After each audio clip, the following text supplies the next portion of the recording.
Greetings, everyone. How's it going out there? We are on a hot streak around these parts. I have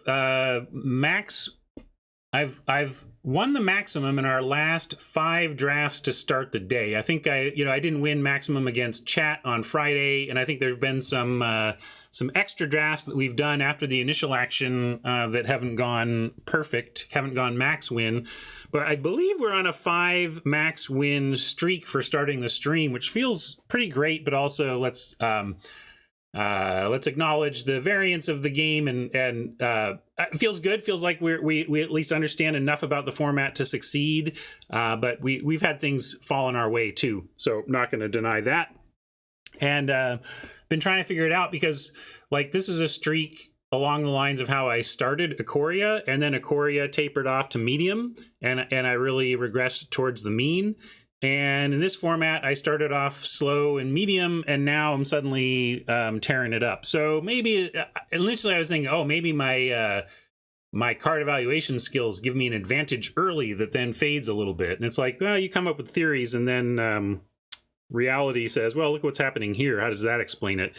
And maybe it's just there's too many factors going on, and there's certainly a lot of variance. But again, at the end of the day, I'm just glad that we're finally having some results that at least start to match my expectations overall. Certainly regressing to the mean again, this time in the right direction, getting our win percentage up. And we're going to see if we can continue it here. Before we do, though, I'm going to thank my sponsor, Card Kingdom. They are purveyors of everything you need for your tabletop game. If you've got a win streak going in paper and you want to keep it going with some fresh tech, you can find it at Card Kingdom. They've got all the latest and greatest in inventory, and all the classics too. It's pretty rare not to find something there, although they sometimes don't. I want to mention David Vero here, who's right in chat here. David is is it? Sorry, I'm not sure it's the right David, but we're working on a budget cube. I challenged myself. I haven't picked this up yet. But I'm going to do it again. You can make it very cheap. Yeah, okay, thank you, David. I just want to make sure I wasn't misidentifying you. But David Vero took my challenge and completed a budget cube for Card Kingdom. If you want to link it, David, go for it. I know you have a Cube Cobra. In fact, I think I have it up. Maybe I'll link it. Yeah, here's...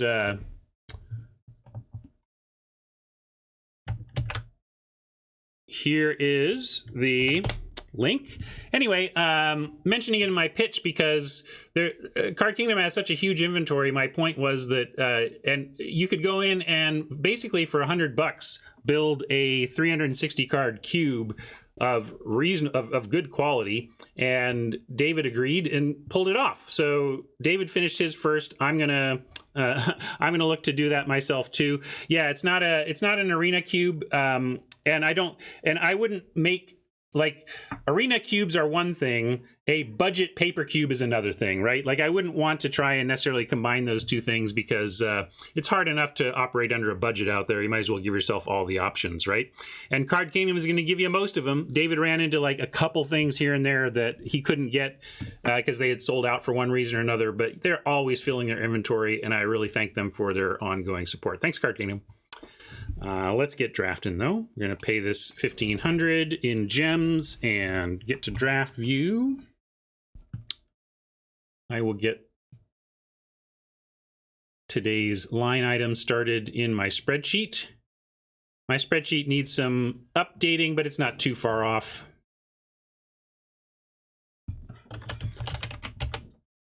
So, best of 3. We got to keep sideboarding in mind today.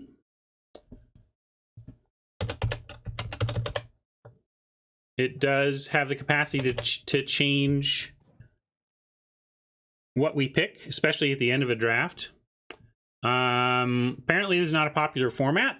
Check it out. This is a long wait. Oh, yeah, there's a couple people.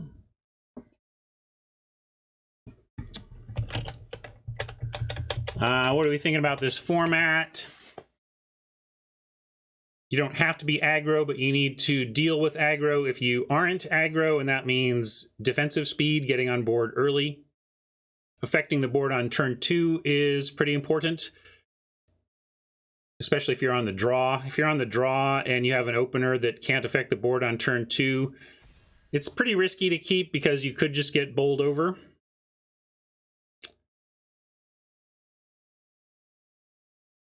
Yeah, fiddles. Well, trouble is then I don't know. Sometimes it might, you know, this is a 1 in 8 situation. We just happen to be the first in the queue. On other days, we're going to be last in the queue and be a little bit more average, but we'll get there. What's to talk about? I don't know. You tell me about Jumpstart and I'll tell you what I think about it. I don't know anything about it other than it has some weird printing errors associated with some of the early ones.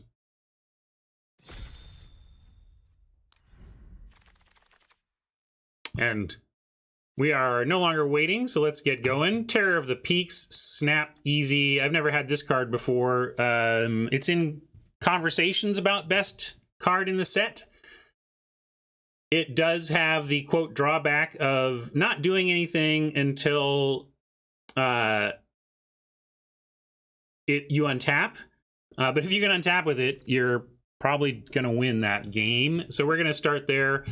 And I like to note what else is in the pack here. We've got a Hunter's Edge, an Eliminate, Hunter's Edge, Singer, and Swooper leap out to me as the top picks. There's a Fetid Imp if you're going to be playing black.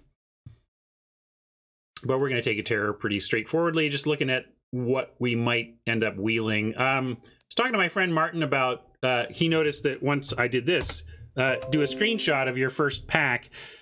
If you're gonna, you don't have to do that every time, but if you see a lot of quality in the pack and you think the wheel might be good, you can take a screenshot of your pack 1 so that you can see what the table is taken from it by pick 9, and that can help you understand where the table has landed with if you have a faulty memory like mine.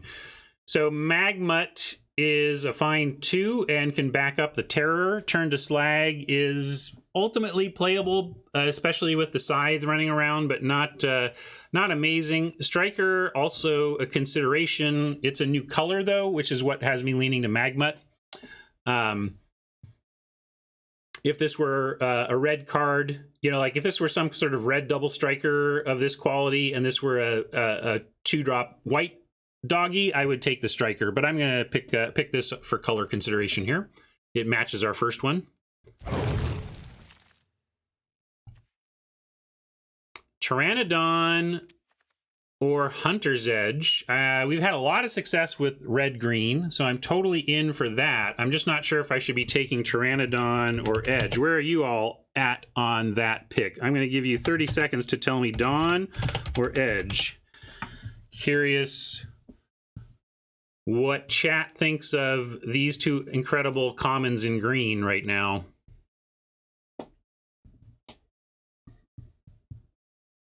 Looks like chat is leaning towards the Dawn.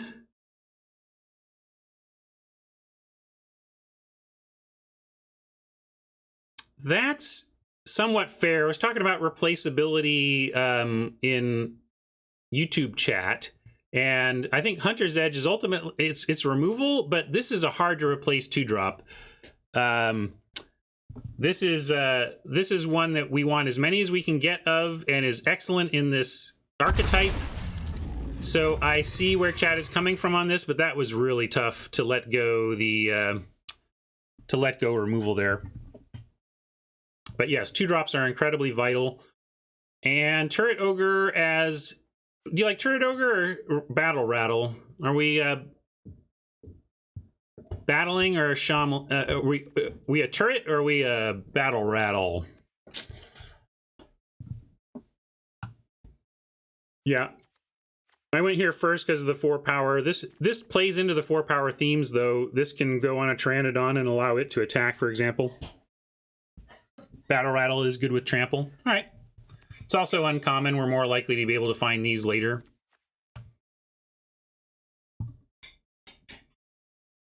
Anything drawing us off of this plan? I mean, there's a Chorister. I don't feel like the white here is pulling me off of the red-green start.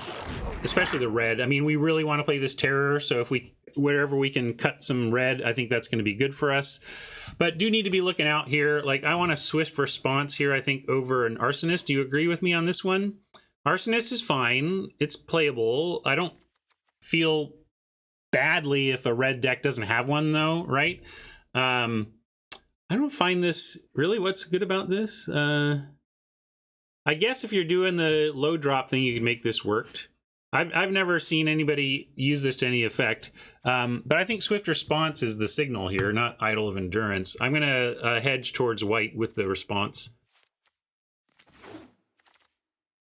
And look at this. So getting rewarded now with a feat. And I'm going to take feat over even the Gaggle Master.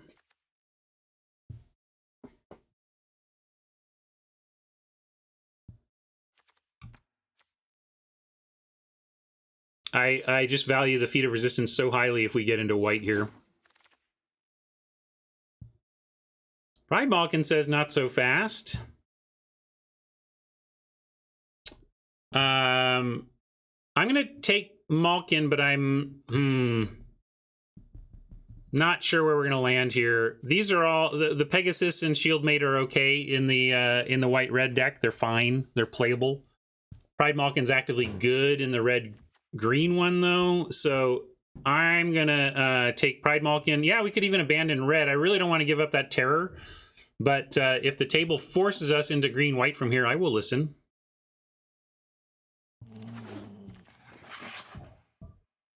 We have a Wizardry, though. This is a pretty late Wizardry, even though it's really at its best in blue-red, which is why it goes late despite its quality. I think it's narrow high quality. We could take a Mauler instead. We could take a Chorister instead.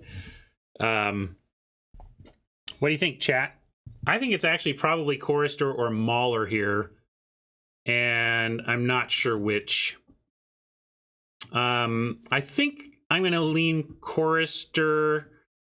If we end up white-red, we'll be glad to have this. If we end up green-red, we can pick up Maulers later, I think. And Führer is not where I want to be. I wouldn't mind a track down here.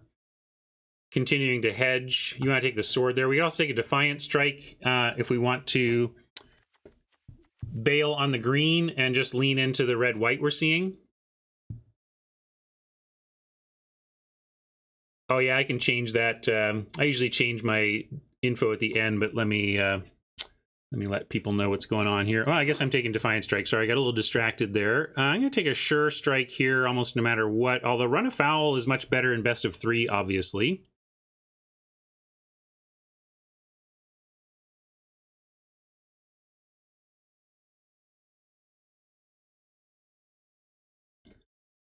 Yeah, I guess a Judgment could work too. You want one Judgment, Fenor? Yeah, that's true. We're best of 3. I forgot that too. Yeah, let's take a Judgment given the best of 3. Makes a lot of sense. Snare Spinner. Sure. Still not sure what we're doing.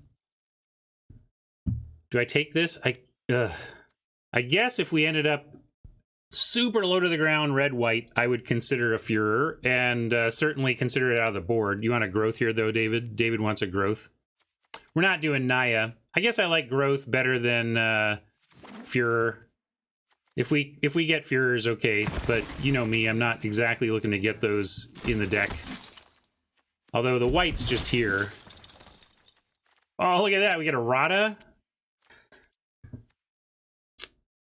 There was not any red. We went Terror of the Peaks into Magmut, into Battle Rattle, into no more red cards. I don't know if we're actually red. The thing is, what are we taking here if not? Yes, it should mean that red's going to flow this direction, but it also should mean that we only get a pack of it. Is it worth it?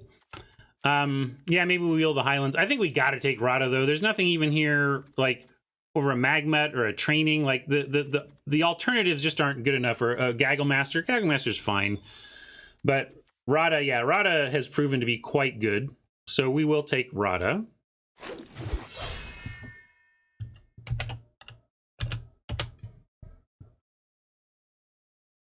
format updated there, so it's not a total lie. And then we get Mentor, of course. Green, white, Splash Rada. Could be. Splash Rada is fine because one of Rada's big strengths is the activated ability.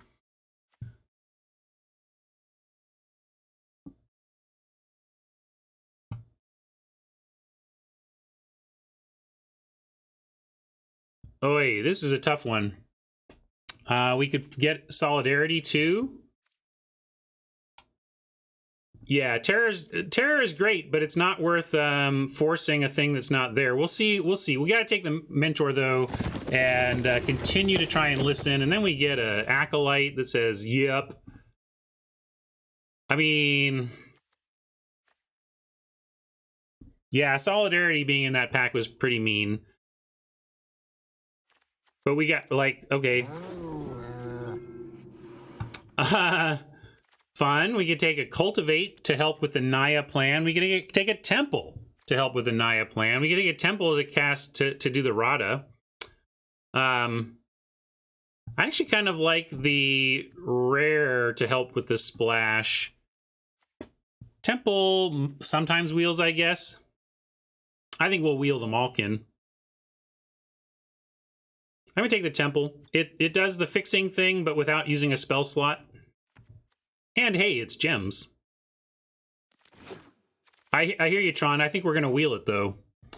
And Siege, Striker, or Shock. If we are splashing red, do we want to splash the Shock, or do we just want to get that Striker going?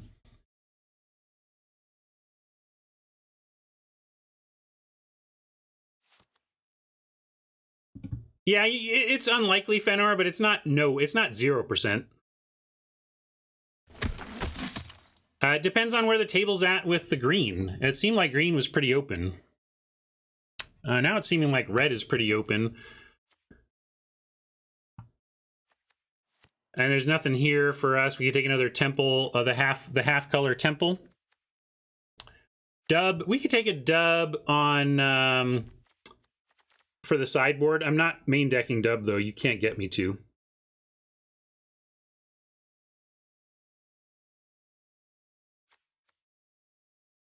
Yeah, I guess I can even be talked into taking it here. I can't believe I'm taking dub over these good red cards, but red seems to not be what the table... we're just getting pulled all over. Like, now I want to take the Magma and try to get back there. I'm not at main deck dub yet. I know some of you are. I'm not. You can see from that clip that was just posted where I'm at. You want me to take the Steed? Are we taking the Steed? Ugh.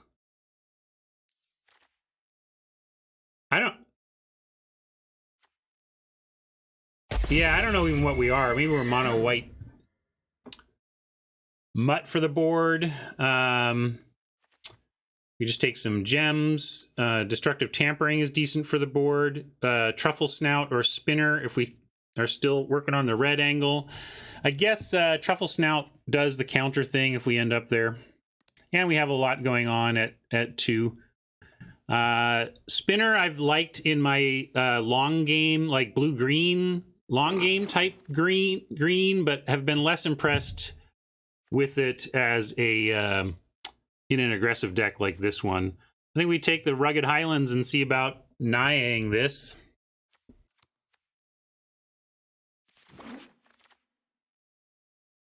Ooh, I think this is where we missed out on the, did this have the, +1 your team? I think so. I think we'll take a Furor here over Warden. Do you want the battlements? Yeah, this was I think we take a Furor for the board in case we decide to go hyper low to the ground, dub Furor stuff. Dub Furor sounds like some weird Hitler DJ.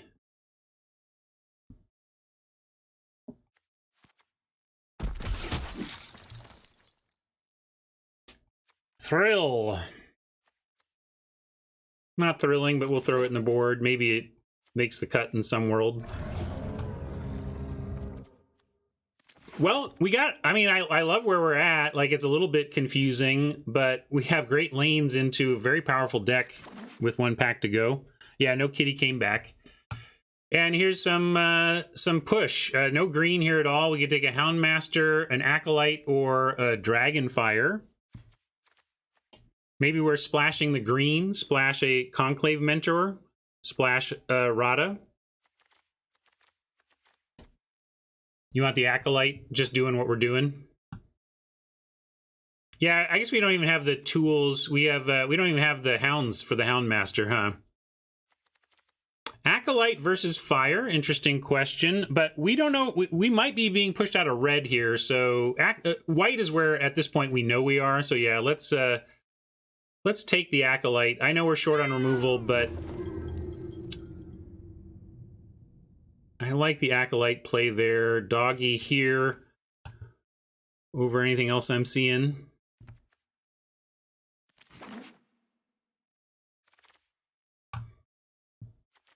Conclave Mentor kind of solidifies us as a green-white deck that may be splashing some red. And it changes our plan. Like, we were less concerned about removal and more concerned about now curving out on this counter plan. Pride Malkin goes up a lot more. I'm not going to let this one go by. Grim Tutor, if you're gem conscious or collection conscious, you can go ahead and take the Mythic. But I'm going to take the Malkin for our deck here in this case. If this was an account that regularly ran out of gems, though, I would absolutely take the Tutor.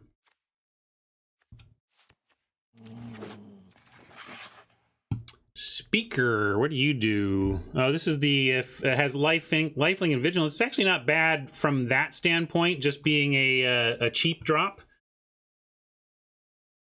Funny. Wataka, Speaker is great. David Varro does nothing. It's a 1/1 lifelink for 1. Yeah, we can take some top end removal, but I'm on the doggy plan. Like if we want low drops, let's just take a Watchdog over this Speaker. Battalion is totally reasonable too, but I'm gonna stick with the 2 in this case. And Revitalize doesn't do enough for us. We can take Finishing Blow on the splash, but here we'll get a kitty. Get a kitty going. A couple people like the Secure a couple packs ago. We didn't take it. We'll take this one, though. Maybe main deck it. I don't know. Yeah, Battalion is fine. Here's a Battalion, but we have a Bolt Hound and a Swift Response. What do you think? 3 great picks for us. You could even make an argument for Short Sword. But I can't be. You don't want to be on. You don't want to be the Hound. Oh yeah, because we're not really red. We're so it's a Battalion or a Swift Response. I keep thinking we're red. Well, I guess that's what we took. I hope you like that because that's what we took. What did I take? Battalion. Yeah, I wish I had the Swift Response now. We'll take the Houndmaster. Angelic is not great because you need to. Oh, Angelic is.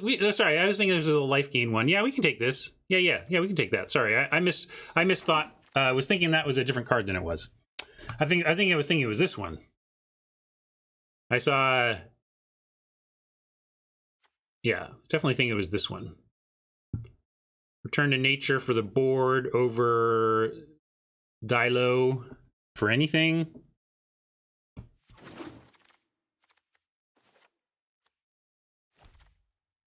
Maybe we take this if we... I guess this for the board is okay if we end up against really big ground stuff. We wouldn't mind a Dilo. Yeah, this is best of 3. Yeah, I didn't like Meteorite for the board. I like Dilo for the board better, but I'm not sure. We already have a Steed. I don't think we're playing 2. I'll take a Battlements just in case, but I don't think we're playing that either. Another Battalion. That's kind of what we want to be doing with our 3s. Yeah, with this 3rd Battalion, I really wish we had a second Swift Response. I just kind of got timed out. Drafting under pressure here. But we got a decent deck. Got to figure out how red it is. We might just let go the Terror and splash Rada only off of the Temple in the Highlands. I think we should splash Rada because it's almost free to do so. You disagree? Do we need it? I mean, we have I don't know if we're playing both shield mates, probably not. 27.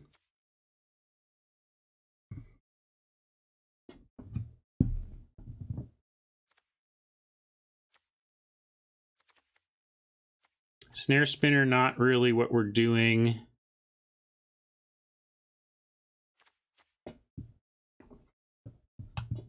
Yeah, I'm building the green-white. Do you want to start Secure the Scene?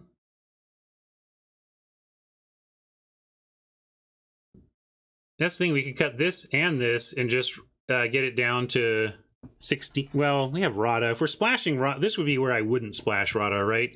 Cut this and then do this and add back almost anything. Shield, you know, you do this.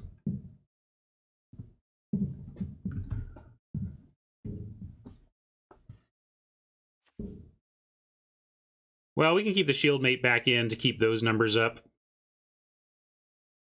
Yeah, you could. I was just, yeah, I'm putting Rada back in. I wanted to see what it looked like, Razor, but I think Rada belongs in. And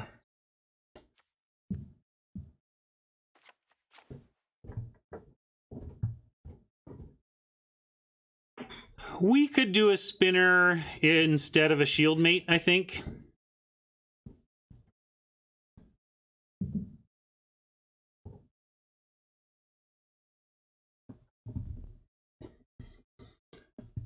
Judgment in the board makes some sense to start, although I don't mind main decking one, honestly.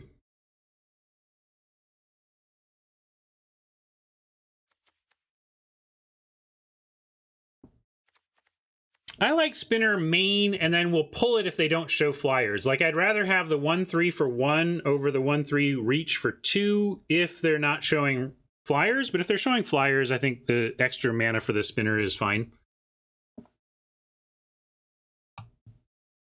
Can we still run 16 lands if 2 of them are tapped? Of course. Yeah.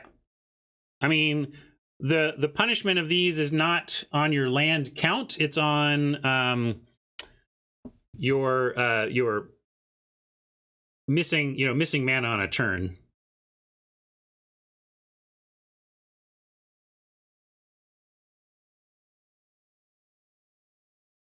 It's extra sketchy. It's just 8/8. What makes it extra sketchy? The only 2 sources for Rada.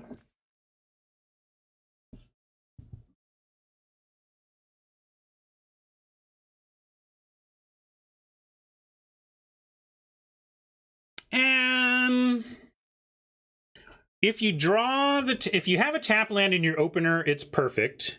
If you top deck one after you're already at 4 mana, it's fine. The only place where the tap lands punish hard is when you draw one as your only land before, like, you've played your 4th. And it's perfect in the opener, even if you're playing a Chorister or a Shieldmate. Even if you get Chorister, Shieldmate, and tap land in your opener, I'm still generally happy because you're going to find a place to fit it in. I want to acknowledge what Flip is saying, though. This is not free. This is an aggressive deck, and playing tap lands in an aggressive deck is most definitely not free, and this is not some easy choice. This is really saying Rada, especially at 6 mana, can take over the game, and that ability to take over the game at 6 is worth the the little bit risky splash. So it's really about power level. Yeah, exactly. I'm with Flip. I really, that's why I took it out. I mean, Razor was like, put Rada back in, and I took Rada out because of exactly what Flip is talking about. We are taking on risk. We are lowering our EV from curving out to increase our EV by having a bomb at the top end. That's really the trade-off, and I think it's close. Fenor's on team cut Rada. I mean, I can ask. Let's see. It was pretty contentious here, or at least heavily discussed. Let's see what chat thinks of in or out for Rada. Is Rada in for the splash or out for the mana consistency? Tell you what, I'll start with whatever chat says. It's very close for me.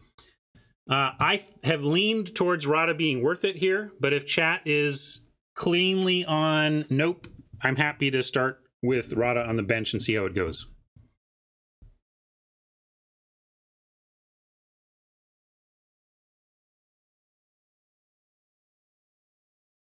You have heard the arguments from chat, from me.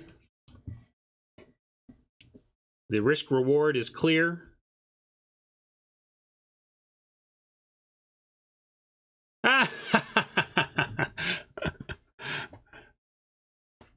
Well, okay. Well, I'm the tiebreaker then, and I was leaning in, but very close. So what we're going to do is for sure try it both ways today, okay?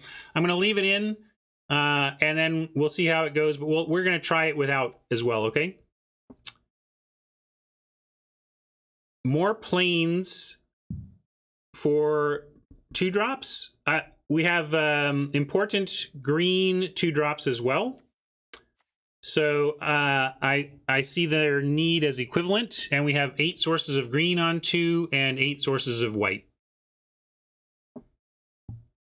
Yeah, the presence of 1-drops, I kind of look at this as for me, it's not about, oh, we specifically have white 1-drops, therefore we need to up our white over our rest of our colors. For me, it's about looking at 1s and 2s and saying, in total, what do we need to do on 2? And we really want green on 2 for Pteranodon, Snare Spinner, and Mentor. And I'm not going to go to 7 sources of green. We could make this a 17 lander. You could say that Rada herself earns a 17th land because we have a mana sink. But we're so low down otherwise, I'm having trouble going to 17 in this one. And anyway, I hear you. Yes, we need more white. We had a deck the other day where I only had we had 6 total green cards in the deck compared to 15, 16, 17 in our second color. It was wildly imbalanced towards one color, but my mana was 50-50 because the deck had cards in the one color that needed to hit on 2 if we had them in our opener, right? That's what it's all about for me. And we're gonna name this deck and play heart of the matter. I want to get to something about. We need a Heart of the Cards type pun here for Heart of the Keld about the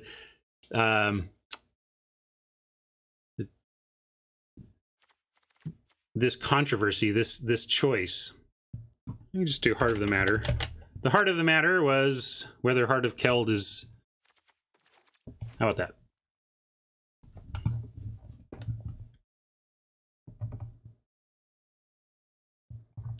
And for those playing along at home, if we did not do this, the Rugged Highlands would be a forest and the temple would be a plains. We'll see if at any point we desperately want this to be a forest or this to be a plains. Tron has Mirage Lands. You got it, buddy.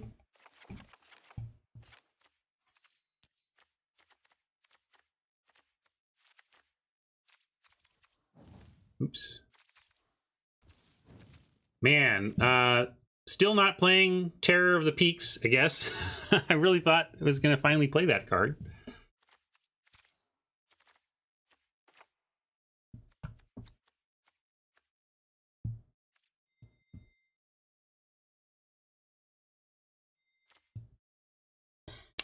Two sources versus 3 is a real risk I'm taking too, as Zori points out. Your splash gets much better with 3 than 2.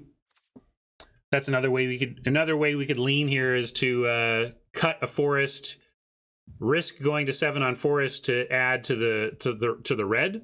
But since Rada is really about giving us some top end, I'm okay. The real risk is like Rada is a temporary mulligan because she's in our opener or whatever.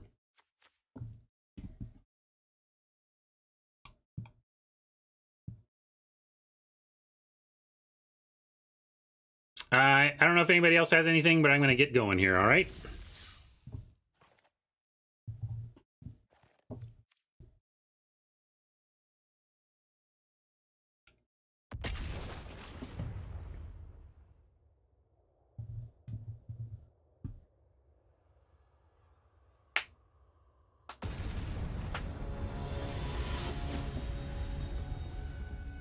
Yeah, it was a hard draft. We certainly drafted the hard way, even being compelled to get off of this arguable card of the format type deal. Well, this might be extra disappointing if we actually had a hand to keep, but as it is, this is a mulligan.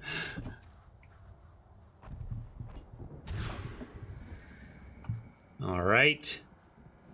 Well, we got our splash land, and it's a temple. That's nice. We're going to keep that, and might even ditch a plains here. What do you want to ditch? We get to ditch the Ascension as well.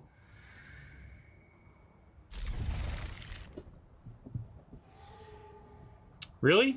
I think Mauler will come in handy eventually.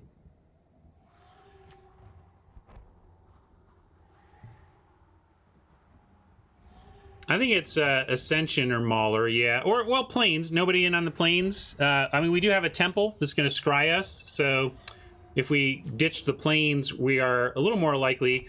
Now, we should keep the lands, and then if we do this and find land, we can consider scrying away a Plains. Like, if we see a Plains on the scry, we'll scry it away, but we should keep the lands we have. And so that goes back to these two. Yeah, I guess we'll do the Mauler, because also this has a lot of upside. There's a lot of upside to the ability to make this 4/4 Angel, and we're mulliganing here, so giving us some upside. Hey, this might just get there, you know? Sometimes they have the answer, but sometimes this just gets there, and you're right, Mauler just isn't one of our best cards, as David says. Tyrannodon makes me desperately want to see a forest on top of this here library, or even the tap land. I will take that tap land because we can go doggy into Tyrannodon. Rada, we got our powerful splash and the color to do it. What do you think? Seriously, I don't know. Like, we have our red splash. Our deck is full of green. We have plays. I'm going to keep it. We brought this in to splash it. It's our most powerful card in our deck. That's why we have it in here. If we didn't have plays, I wouldn't, but we have plays. We have plays. We got this. I'm going to draw a forest off the top anyway. You'll see. Who let the dogs out? Who let the dogs?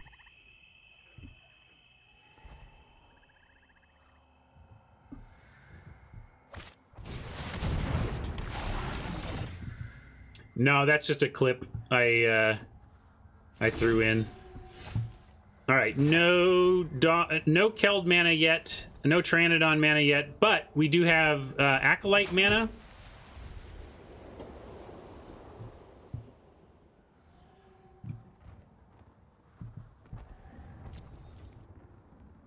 And do you want to offer the doggy? I guess we can't offer the doggy when we've got an Acolyte around the corner. Here, I'll do a different new meme. Here's another one of the new ones. Carry on my wayward son.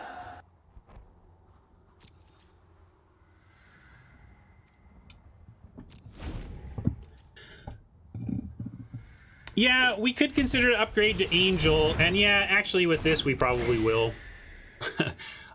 It's now that the coast is just wildly clear, we have to. We lose a card, but they lose a card and we gain an Angel. Oh yeah, and also you get the swoop meme, sorry.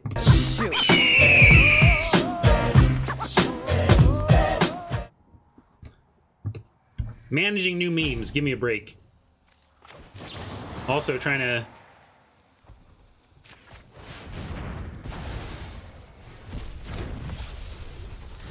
pull off this trickery.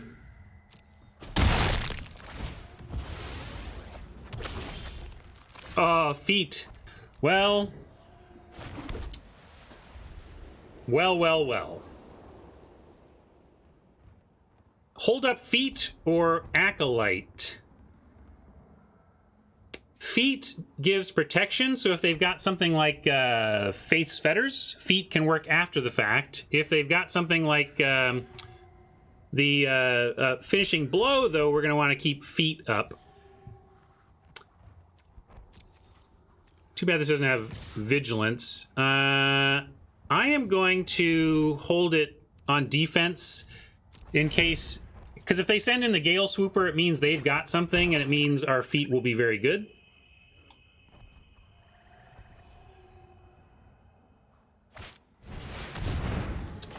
All hail keeping up feet.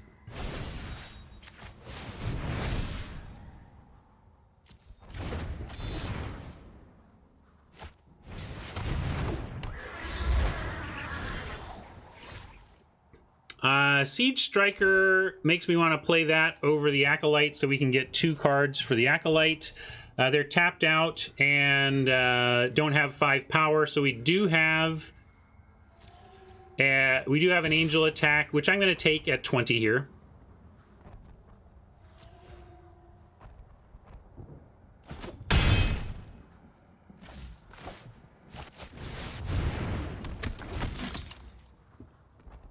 Still looking for a forest.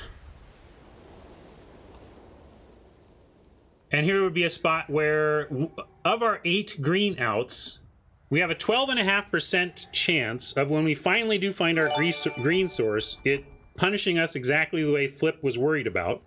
Because if we find our tap land, we do not get to cast a Pteranodon or a Rada on the same turn. Another...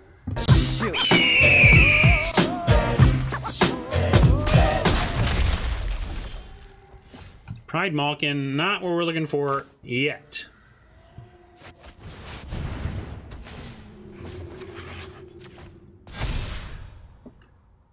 Now, with them out of cards and us with good defense and the long game, I'm gonna wait till we get a little more on board before we could attack with Siege Striker, but then we gotta, like, tap the Acolyte. I would rather... I'm keeping it all back. Tron's comment makes me think Tron is into sending the Siege Striker, maybe. I guess we could without pumping it. That's fair. It's not gonna block on the ground, so I'll at least send the Siege Striker. Just won't tap anything.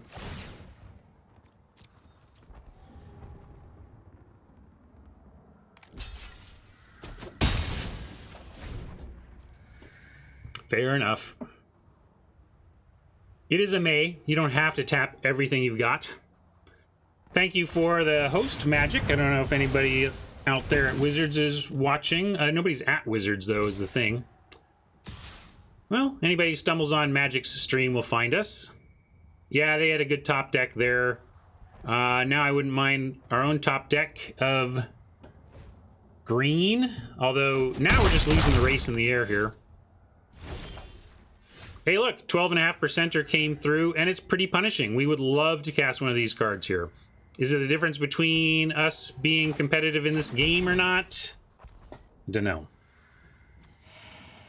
Now, though, I think we send Acolyte and Siege Striker tapping the Soldier to double strike here.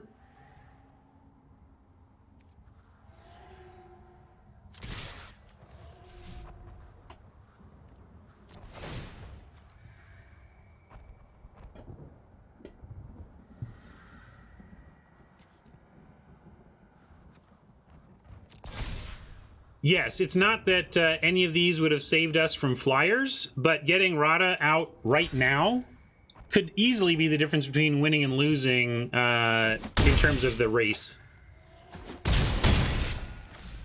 Like having any of these ready to attack next turn just changes the clock significantly. And it would have given it would have made the Siege Striker bigger too. We would have got they chumped, but you know, Siege Striker gets bigger in that spot also.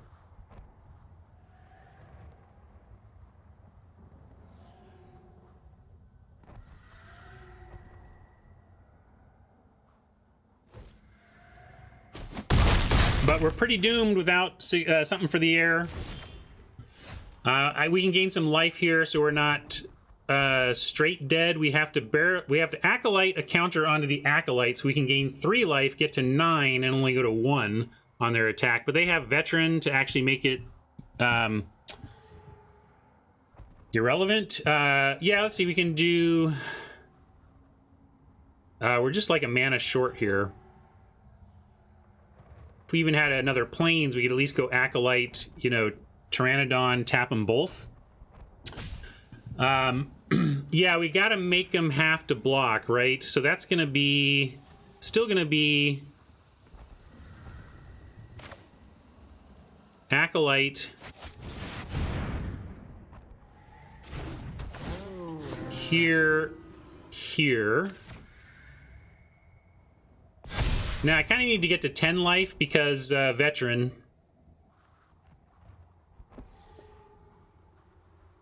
Yeah, Rada would be, I could have done Rada Hope for Land on top. That would have been, I didn't see that line before making this play. But we basically have to attack and pump and hope that it forces chumps or whatever. I mean, there's just nothing else to do.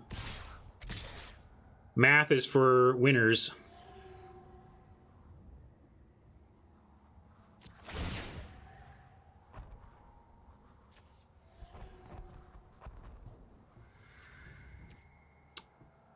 Malkin giving Striker trample though was, I think, the thing that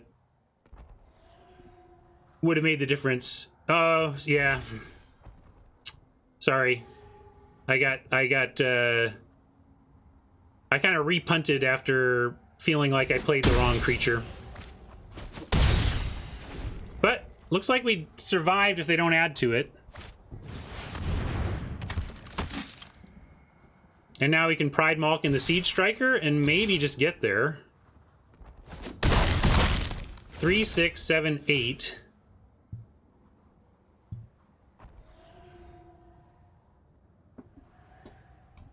So we go Malkin on the Striker, Chorister to add to the pain, and then we might get there.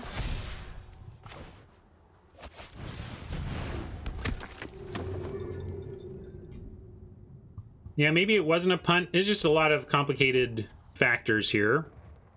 And one of them is that rather have the Acolyte giving trample power to the Striker.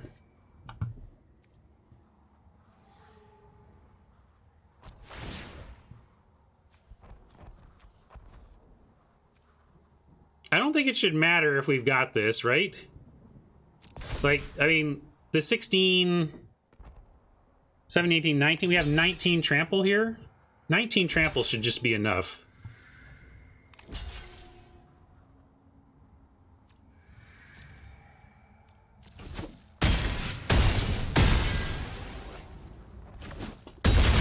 This was trample too. They both trampled.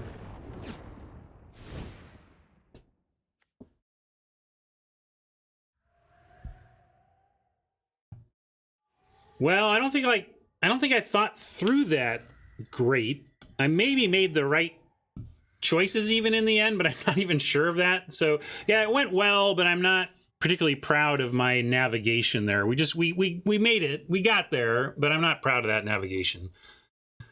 That I was kind of messing up the Siege Striker conceptually in some ways. Anyway, black-white with a ton of flyers.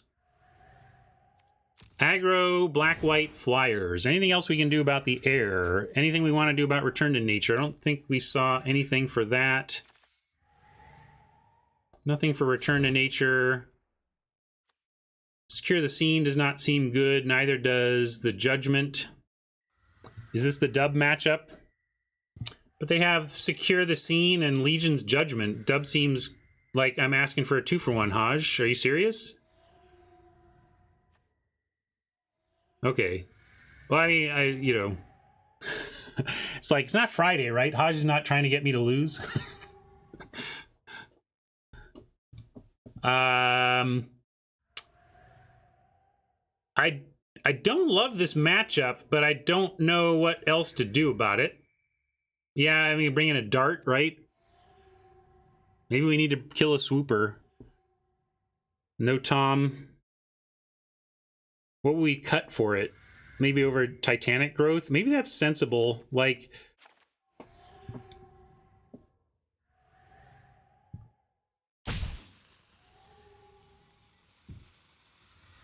Haj wants to cut the splash to keep the aggro.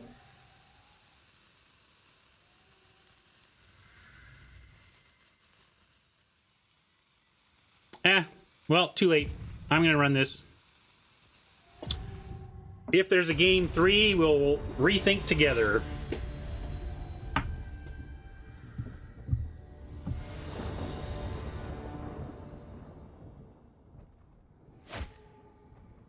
Well, show me the planes on top, and I actually love this hand quite a bit. But I think we have to mulligan. Ugh, man. Planes, I know there's a planes on top. I know it. Hey. Are we at gotta keep it? We have Defiant Strike for the cycle, Staunch Shield Mate for a turn 1 play, Feat of Resistance for finding anything. I think we keep this, ditch Rada, and actually just hope.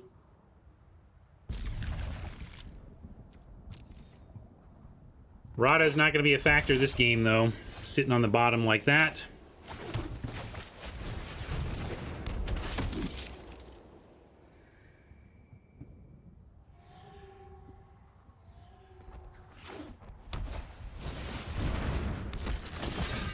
All right.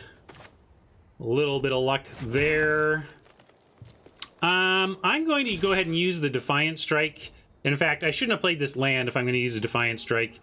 Oh man, they're even blocking. How great for us. But watch, we're totally going to draw a tap land now. And I'm going to feel dumb. I feel dumb.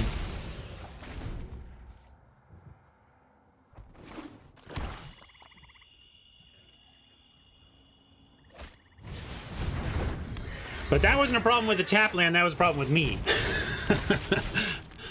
Well, we got another untapped land. I'm going to take it so we can keep curving out here. And let's go Battalion. I think we like Battalion. Yeah, we could have attacked here and maybe they'd be a little gun shy. But I'm just going to go Battalion.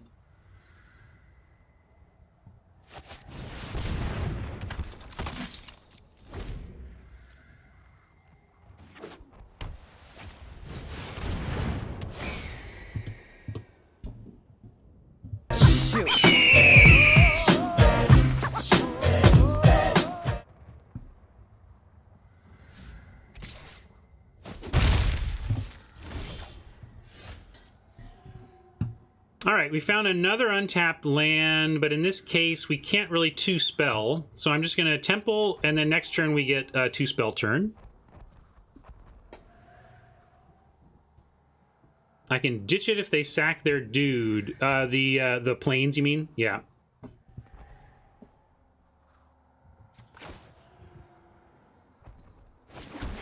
I believe... I think you're wrong, Watakas. I think that is... the Carrion is good, and blue-black Reanimator is good. Why? Like, we've had a weird run where we're not seeing it, but I'm going to keep the creature. I think we just want to continue to build our board. And yeah, I'll Battalion again here. Next turn, having Pride Malkin with feet backing up the attack with all of this should be great.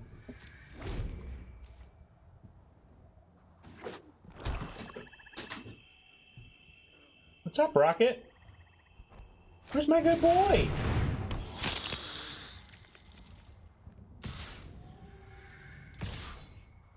I'm not into that. I don't want to trade when this turn is looking so good by waiting. That's what I was thinking. I'm going to shield up the shield mate, or counter up the shield mate, and then send in.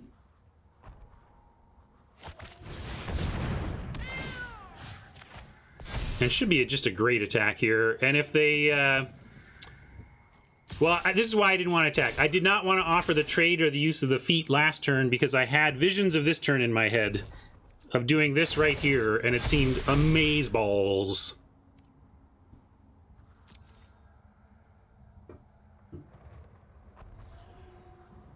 And they're finding the don't do it line.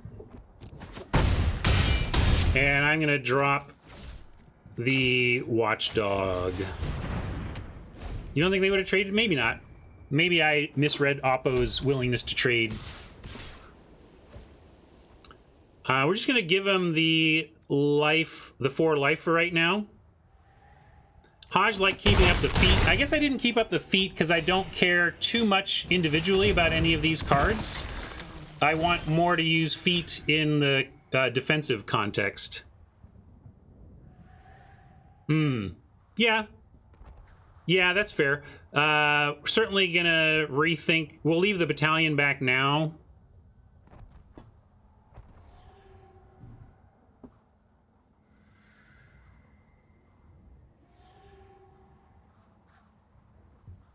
Yeah, the steward is missing its chance to be effective, right? And yeah, maybe they think they're doing it in mid-combat here. Yeah, that's a great point. I was not taking this lifelinker seriously enough. Or maybe what I was thinking was that I was not giving Orange Vodka enough credit to not block. I thought we might get him with the feet, but I should have left one back in case we didn't.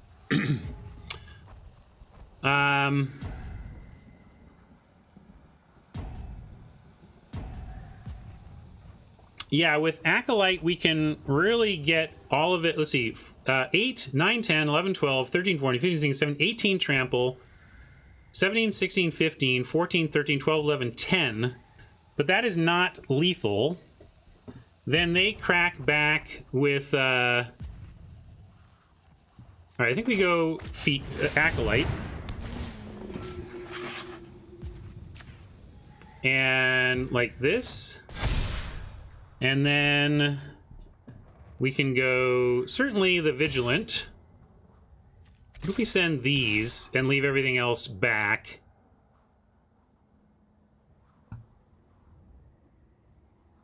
Thanks for the clock reminder. I didn't mention it, but I was on it. I'm noticing. You like this? Send Cat. Cat is what we were thinking of using against the Glutton, and then backup plan in case the Cat is... Yeah, I think this is correct. Tough to figure out the exact attacks here, but I think this is correct. Good. The steward pulling some chump duty means we... or not chump duty, I guess, but I definitely want the steward dead. We have 5 damage to throw around here, so we're going to throw it on the steward and the caged zombie.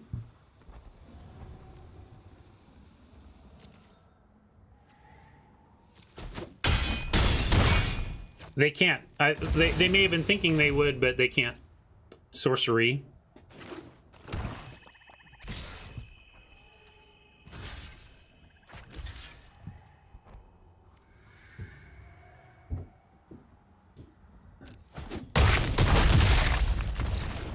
All right, they gave it up.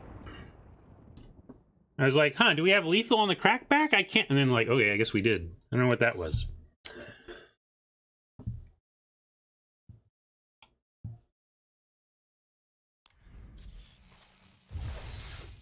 Nice. Well, we picked up a win. I am going to do the update, though, and we'll start this one. And we might even board into it. Like, we can board into the red as well, but I'm going to try the no splash now. It was one of the things we were heavily debating during deck building.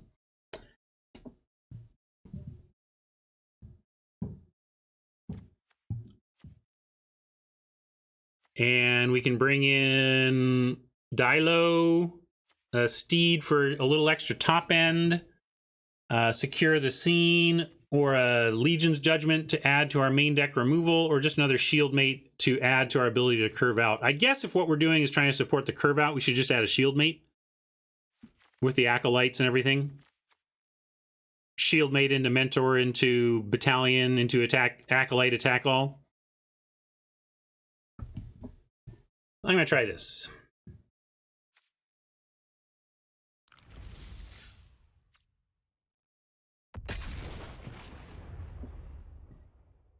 Rada didn't matter too much there, and the mana was definitely clunky. All things that we knew that could happen.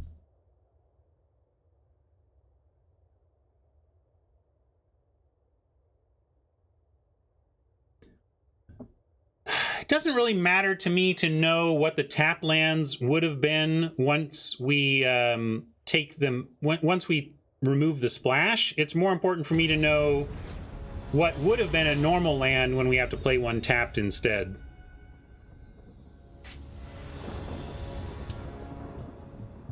Terror of the Peaks was pack one, pick one, and we tried to make it stick, D, but it did not. We got forced out of heavy red. Our first 3 picks were red, and then we didn't take a red pick until pack 2, basically.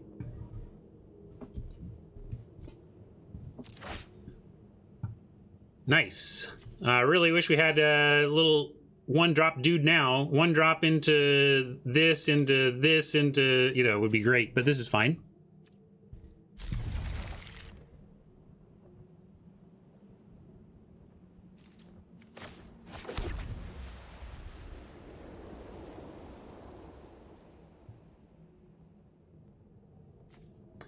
White-green always seems to have trouble in draft, and it kind of needs powerhouses like this. Uncommon, cheap build-arounds that just crush when they work. Nice to get our 3rd land. Means we won't be missing our battalion. I'm going to drop a Watchdog now, though. No need to play the Mentor until we think we might be actually making some counters.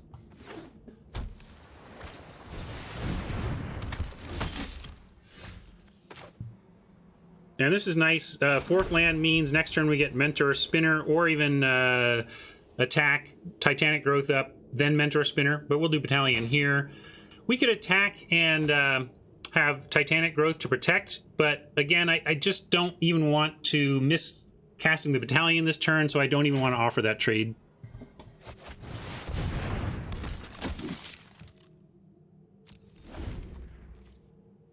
Yeah, we passed one of those Hydras early, but never found one again when we could do it.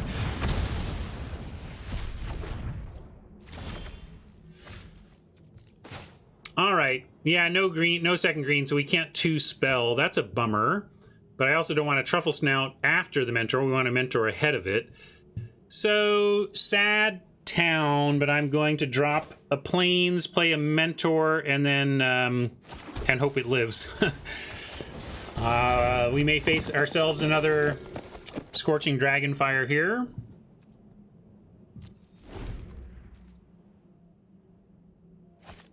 I didn't miss it. I openly considered it G and declined it.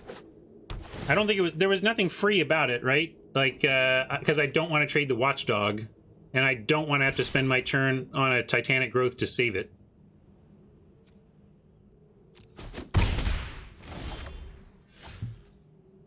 Then, but it's not a free attack. A free attack means 0 risk. You call it a free attack, you're saying there was no reason not to attack.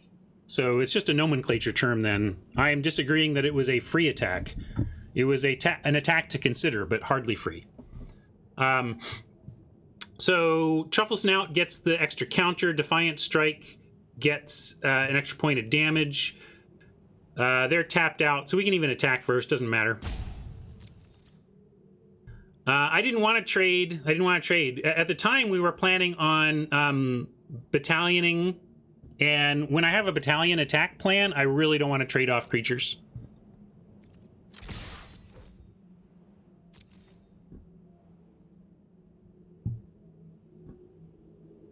I love the reference, but you typoed. Oh, no, no, you didn't typo. I get it, Anitas. That's funny. It took me a second, but now I am laughing along with you. Well done. The Moon is a Harsh Mistress is about one of my favorite books of all time.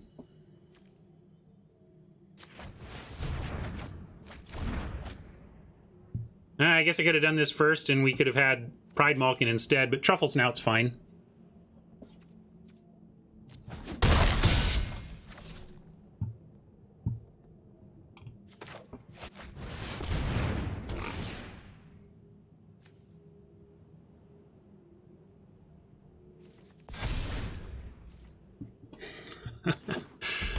Tanstaffa. For those of you who don't know, the acronym TANSTAFFL stands for There Ain't No Such Thing as a Free Lunch, and I know it as a quote from The Moon is a Harsh Mistress by Robert Heinlein.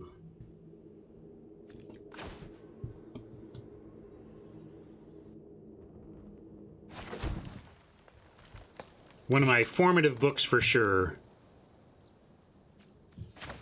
There ain't no such thing as a free attack or a free lunch, apparently. Pride Malkin gets to make a big doggy, and then doggy has decent attacks here. That's nice.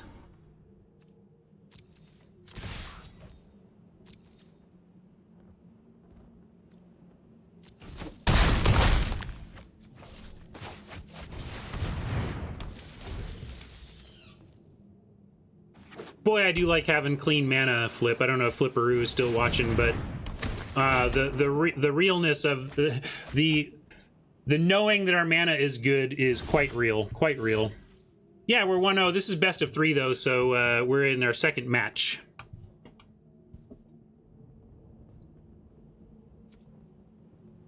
Oppo is rolling over everything. Our Titanic Growth is likely going to eat that Augur and may get us game 1.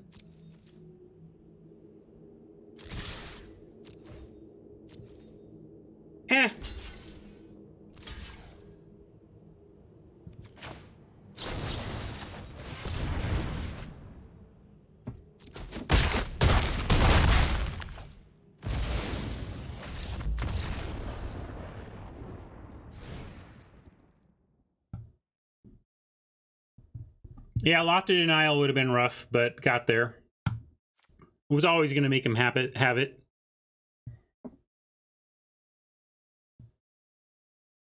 Yeah. I once had a colleague, like, at Wizards kind of start gloating at me because they got me. You know, like, I blocked and they did the, ha-ha, this. I'm just like, it was my only choice. You could have, I knew that, like, you could have put your hand face up and I still would have made that block. Sometimes that's just what you do.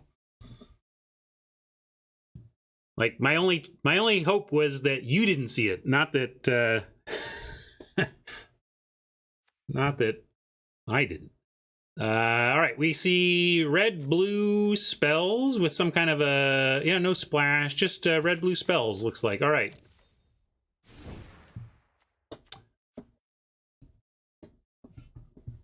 Nothing much to do except our game plan. I'm going to stick with our 2-color approach here. I suppose I could be playing a temple, but I feel like since the whole point of cutting the red is that our lands are entering untapped, I'm going to leave it out for the aggro side of this. And yeah, I don't see anything. Return to Nature, maybe. Do you see anything we might like? Sky Scanner is not worth hitting with that. So we'll do nothing for now, but they could have like the Riddle form or something that we might want to bring it in for. But I'm just going to run this back. Could bring in Legion's Judgment, knowing they have the Augur and probably some other things that are likely to create, like the Weird is probably going to be in there. Do not love that we have no creature play on turn 1 or 2 yet, but we have a lot of chances to find them. When we do have a Defiant Strike, we can cycle on an opponent's play, so I'm going to keep this. Pocket Nebula wants to mull.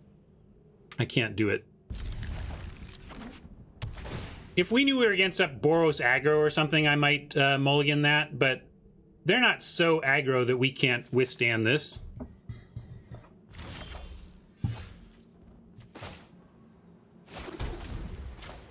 And besides, we're going to cycle Defiant Strike and find a 2-drop. No? Alright, well, they're not playing anything either. Boo. Pocket Nebula is like, see, you're doing nothing. But, see, they're doing nothing either. At least, like I said, if this was a Boros aggro situation, I would not have kept that. I just felt like we could do this against what Oppo is up to. This is rough, though, because now we're likely to play one creature to block with, and if they remove it, they're going to get 2 cards out of the Larcenist. We're in a spot where we're trying to make sure the one Larcenist, it only attacks once. I'm going to cycle the strike on it now, given that. I just want to get more options here. Dig deeper. And Siege Striker doesn't eat, it trades, so we're going to play Battalion and cross our fingers. But honestly, I expect the Battalion to die to removal and Oppo to get a nice play here with an extra card.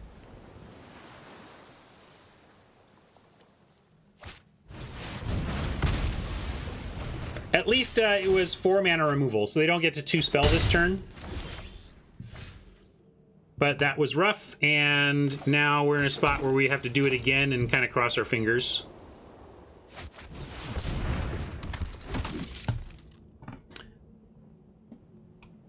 The best case and the typical case is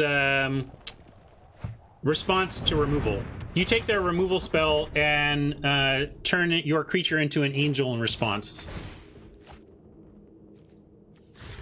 And we're certainly blocking, and we could, and now, like, if they have the +3/+1 first strike, we're not going to win this game even.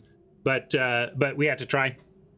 Because people will attack with this just for the card, which is one of the reasons I like this design, is that you don't know if the attack is because they're like, I'll get my last card and give up on the Larcenist, or if they're like, he, I've got Sure Strike.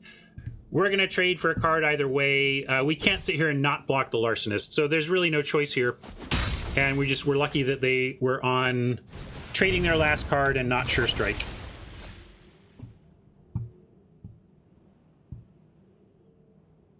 Oh, this is nice. Actually, with the drawing of the Chorister, we can go Chorister Acolyte and get our 2 spells. So I'm going to do that. Sorry, 2 spells. I mean 2 creatures for the Acolyte. We get our 2 spells, but mainly having 2 targets for this Acolyte is great.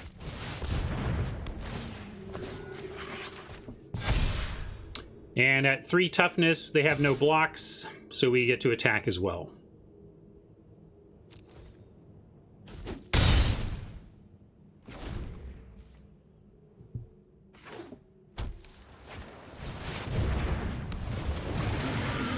Another use case that you don't want to do, but you can, like if this Kraken had to die or we're just done for, we could turn it into an angel, you know, but that's another use for it, but that's a fallback plan. The more aggressive, less good use of it is to aggressively trade one of your own creatures to upgrade. That's really 2-for-1ing yourself and turning Ascension into a dub. You know, if I turn a 2/2 into a 4/4 flyer via Ascension, I'm kind of doing a dub thing. Attack with lifelink to what this one, yeah, this one we can attack with because we can pump it to live. Yes, absolutely. Just talking through this first though, and we'll put this down and send Chorister. Might even just pump no matter what.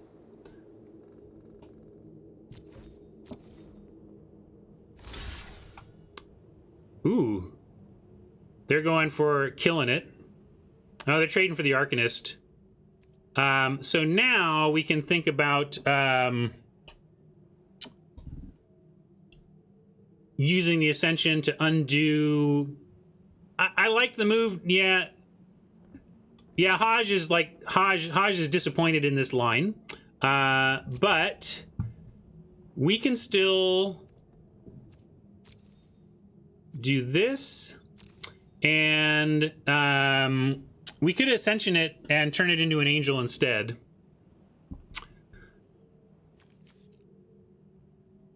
Yeah, we got the this pump size wrong, Tron, but I think we could also turn the Kraken into an angel, and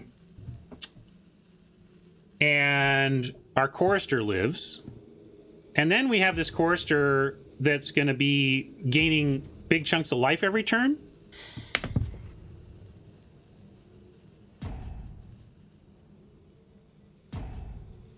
I think it's Angel ourselves or Angel the Kraken.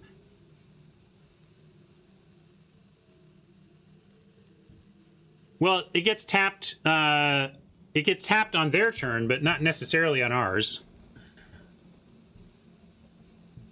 We're giving them a 4/4 Angel, but also I think I'll do it on ours because I'm running out of time and I got to make a decision.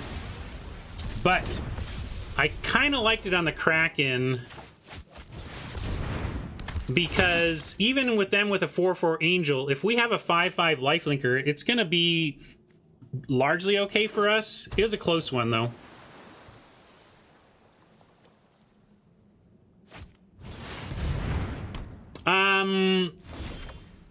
You may have influenced the attack, Tron, but I don't. It's never chat's fault. It's my responsibility to parse the info. Which play, Scotty? The attack was wrong. Then I was trying to recover from the attack. So if you think the recovery from the attack using the Ascension was wrong, that's one thing, but at least that's where I was at with it. We'll see if they have an opt here. Gonna go there, and I guess we better help the striker. You want to pump the battalion? I like pumping the striker because we can potentially get good value here. Like striker tapped 3/3, 4/4, 5/5 double strike, and they can't do the crack. They can't do the double block.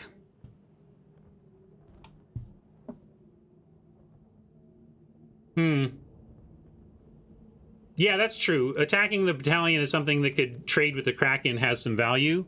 But I like this.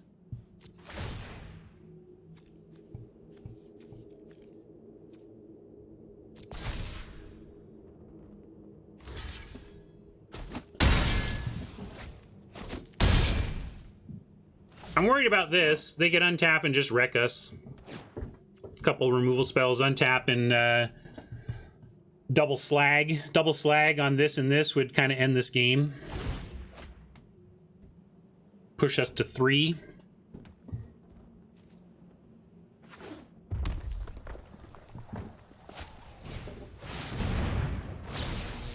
Even that's not awful as long as the Kraken doesn't deal with our Angel.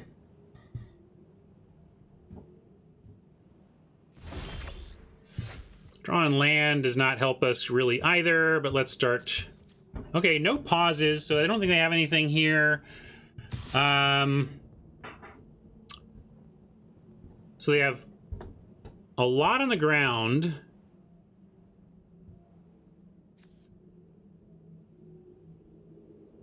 Well, they only have 1 mana. Oh, they have this. Yeah, they have the double strike card. Yeah, I'm not going to play around that. I guess if they have that, they get us. I'm going to do the same attack. Although, maybe without trample, not even worth ascending the Siege Striker. They're just going to chump endlessly with 1/1s, and this is really about whether or not this Angel gets there. What does Bring in the House do? They eat one of our cards with the Kraken, and... Or if we Siege Strike, they just chump with a Wizard. So I'm going to just use the Angel here and try and get there on Angel. And that's really plan A here. They never stop the Angel.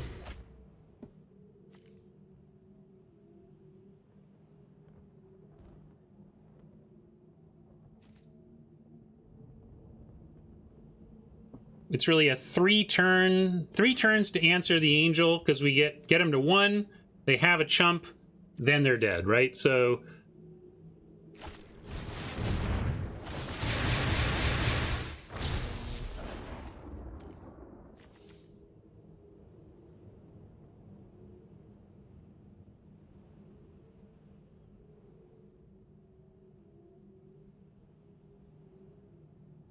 Yeah, it's nerve-wracking.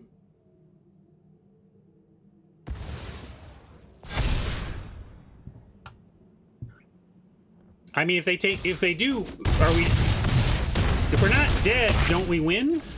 I guess we'll see. Oh, because of all the tapping. Oh, very good, Oppo. Very good.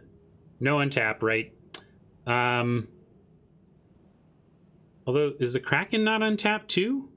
Oh, because it doubled. Sorry, I was forgetting the double vision. I thought we had 3 of our attackers. Really, the double vision got us there. Yep.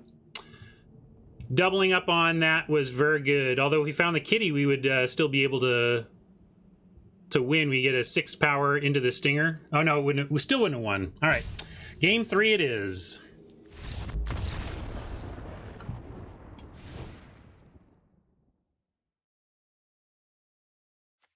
We could bring in a Return to Nature for that. If it's the only thing, though, I'm still not sure we want to. I would rather just try to beat them while they're spending turn 5 doing nothing, I think. Yeah, but we're never happy that we've used... Yes! We got that Sky Scanner with a Return to Nature. High five. Never. That's never happening. Well, if we were at 1 with no flying defense, we might high five in that spot. I think I'm sending it back and just trying to aggro them out.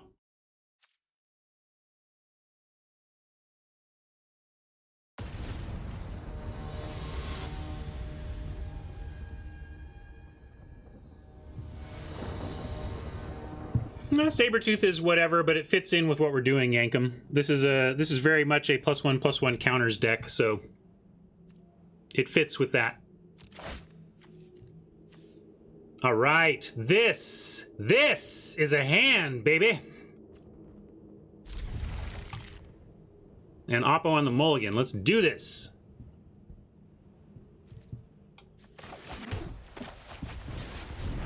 Need 1 land, and we have it all.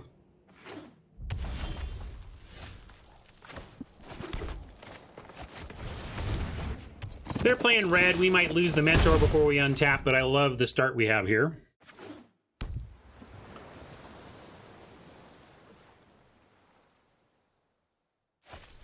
All right, perfect. Come on, land, land, land. Feet.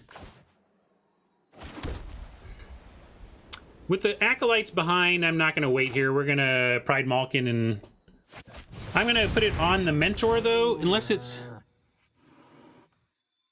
Yeah, I want to get the Mentor out of Dragonfire range.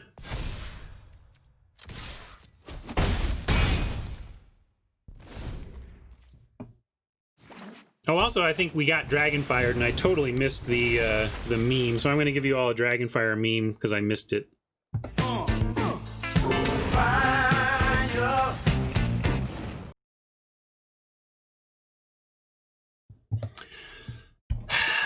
Well, our hand was amazing, except we didn't hit our 4th land drop, despite starting on 3. And yeah, we will, I think we swing here, but I don't think I use Trick. I'm just going to hold the feet. Really? You want to use feet to push? I guess Arcanist is pretty good for them, huh? All right, all right. Because they put it on Kitty, yeah, we'll do it. This is fine. This is good. Slam the damage, and then we're just gonna go blue.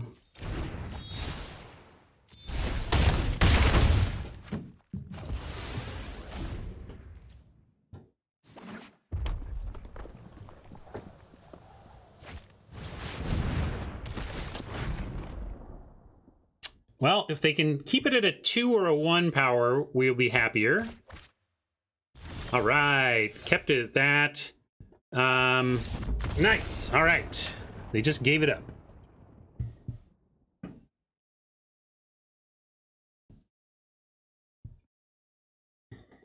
Well, that worked out, even though we never found our 4th mana. Yeah, Angel Exile makes trample lethal. Good observation, Chunk. I hadn't seen that yet. Hopefully I would have seen it by then, but Chunk's pointing out that you can use that Angel to kill whatever's blocking a trampler, and then all the trample damage gets through.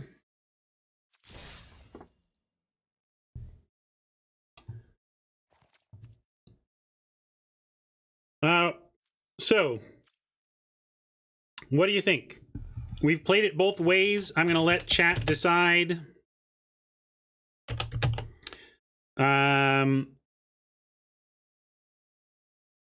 Yes or no on the splash? Do we splash Rada? Yes or no? Here, I'll do it this way. Splash red.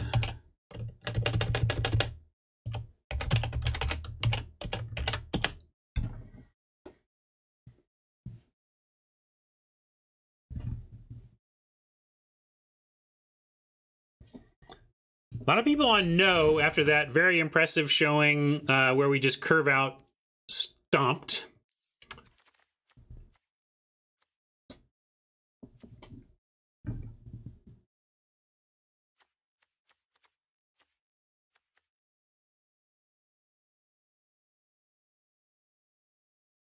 So I'm curious how that poll would have ended if we gotten Rada on time in both of our games in the first match, and she took over the game and crushed, and then in this one, however we lost, we just happened to lose. I wonder if, like, I'm not accusing chat of being results-oriented, but I am observing that recent results can loom higher in our minds than the whole picture. And I will follow chat with this, but I'm pointing out that that it's still very close. I think it's still very close.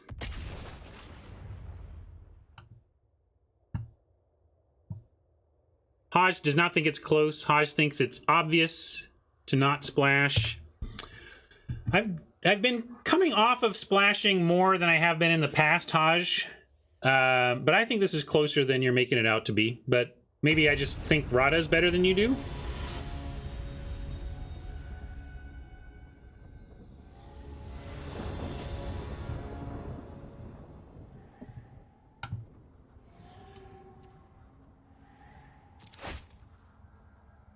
Come on, deck.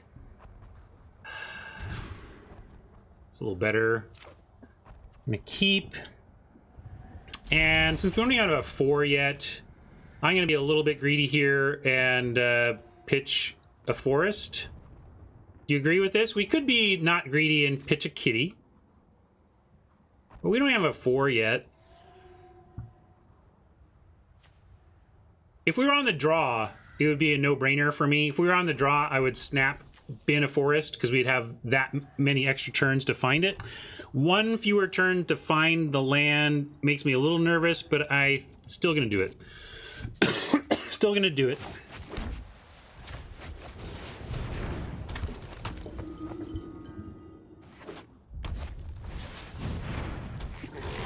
All right, got lucky, found our land. Chorister is going to be hard to not trade with the Arsonist at some point, so I'm fine with doing it right now. Although we could wait and use Malkin to get Chorister out of range. I guess let's do that. Yeah, never mind. I'll try to use the Malkins to get the Chorister out of range.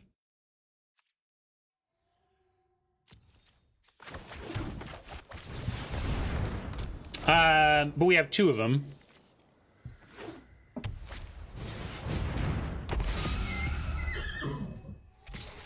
Ooh. Yeah. Well, now I'll just take the trade. Now I'm just gonna take it. Like we prevent some and they can't kill the doggy.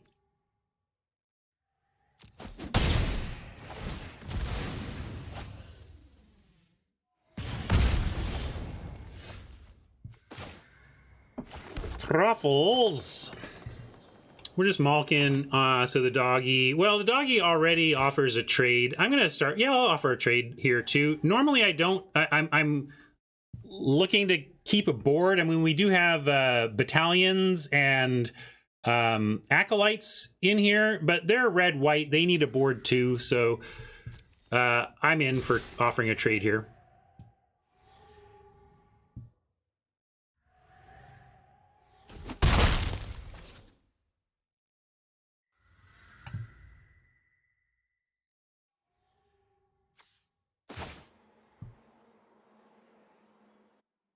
Yeah, we just go Malkin, counter on Malkin. That's true. I was going to go Truffle Snout and then figure out our Pride Malkins after that. Is there a reason to do this before this, though?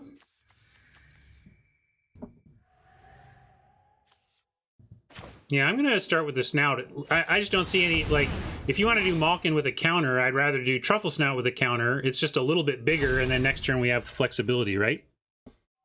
You think we actually might want the life. I get you.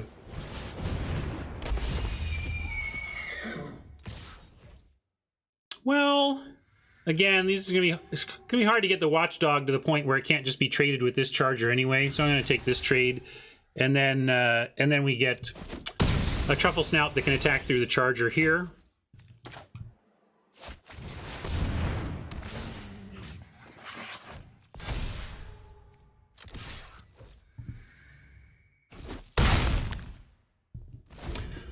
I think we both thought of keeping our options open, Haj. You just like keeping the Truffle Snout modular option open. I like keeping the where this counter option open.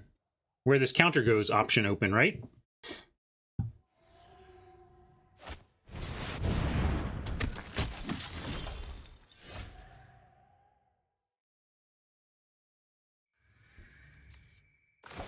Well, interesting.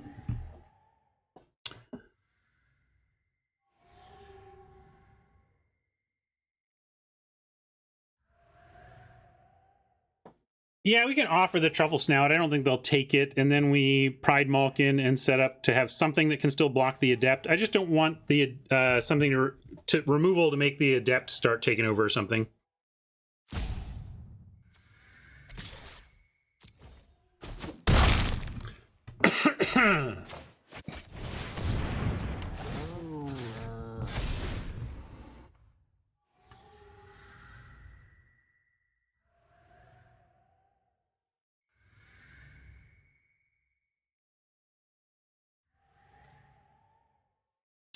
Well, we pitched a Forest, and actually it wouldn't even help us if we'd kept it, because it wouldn't cast the Acolyte. We really want a Plains. Well, we're going to try and make this trade. I'm expecting a Sure Strike or something, but got to make him have it. Feet, also good. We are in the 2-0 bracket here, so it's not like I was not expecting... not like I thought Oppo wasn't going to have it, or have something there. All right, found our white, but they pulled our other creature. Meaning if we want to Acolyte now, we don't get max value out of it. But if we Watchdog now, we're just getting Adepted again. Maybe with them at 10, that's okay. Maybe even offer the Kitty for the Charger here. That's the thing. If we Acolyte, they still can trade. Yeah, it would be very good if it could put a counter on itself. Then you'd have a 3/4 lifelink that threw a counter around. That would be very good. That would be too good.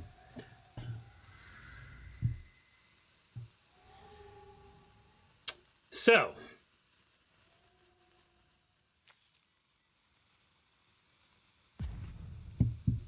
Darn it. Stuck on whether we let him have another flyer or whether we play an Acolyte to try and slow that roll.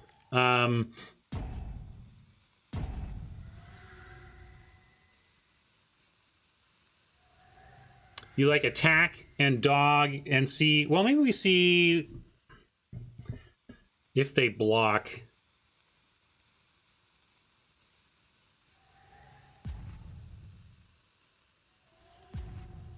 I don't think it will, though. It's too good of an attack for them. I'm gonna send.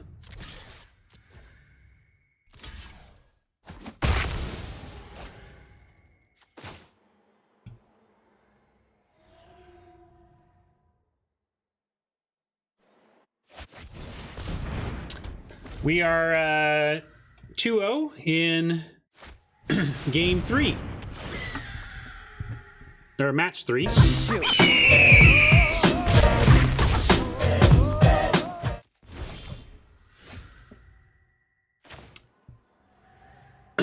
Yeah, this is always going to be pretty rough. I wonder... We can even offer the doggy. Let's see if they... I don't think they want to trade the swooper. If they do, we kind of need to get it out of the air anyway.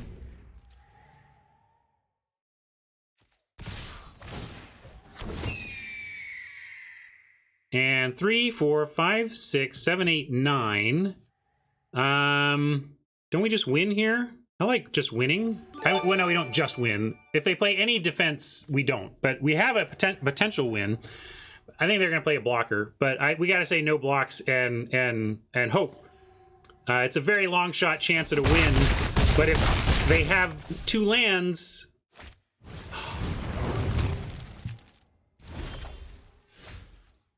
it was not to be. I'm not going to show him anything more here. We'll scoop it up. I mean, we could try and make him. Yeah, I actually want to show him.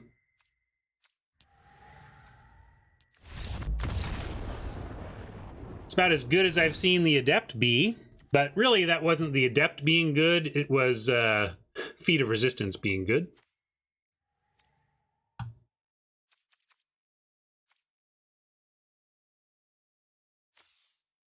Low to the ground, red-white aggro. No, this is definitely not where we want. Like, I'm more inclined to bring Rada in if we're facing somebody looking to go a little bit longer, and Rada helps compete in that late game. We are not that. We are looking to get our curve lower, if anything. This could be a dub matchup. Yeah, I like dub here. Yeah, we can even consider the wall. Cut a kitty.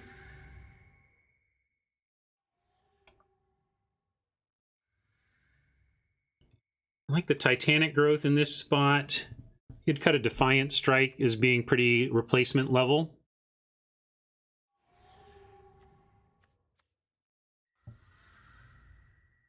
That's true. They're not good against Chargers, but if the wall not good against Chargers, but if we're aggro,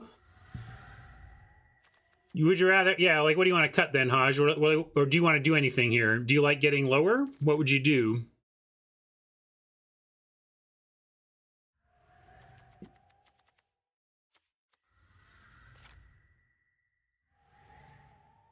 This is fine. I even like this. It helps with the card flow. It can surprise him and turn a bounce into a win. Let's do this.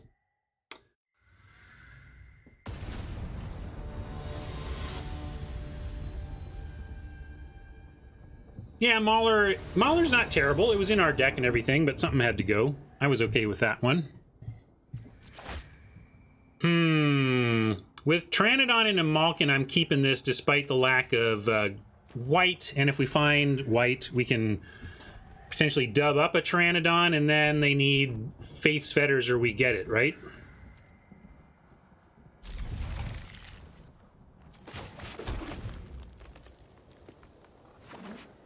Any land and we're pretty happy, but we really want to see a Plains. Perfect. Thank you, deck. Still gonna start on Pteranodon.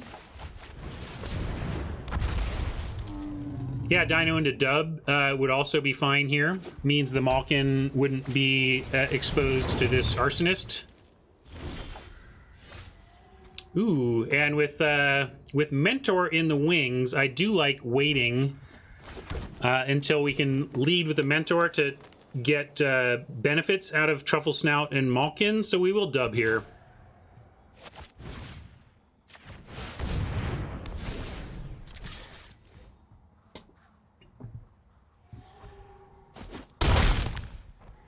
Watchdog dub is nice because, right, first strike, 4 points of first strike is nice, but that seemed like the window to try and do this.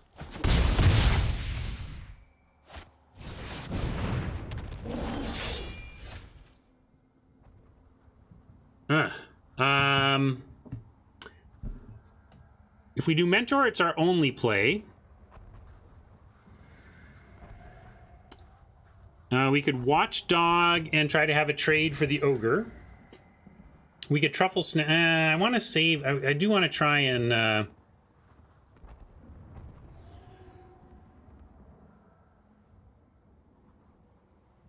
some alert thing going on. You want Malkin counter on Dino? Says, yeah, that's a good one because the Malkin can threaten the Ogre. That's reasonable. And then it also tramples. Okay, I'm in. Was trying to wait for the Mentor to get these counters going to get max value there, but moving fully in on this Pteranodon seems fine. Here's where we brace for a Faith's Fetters or something.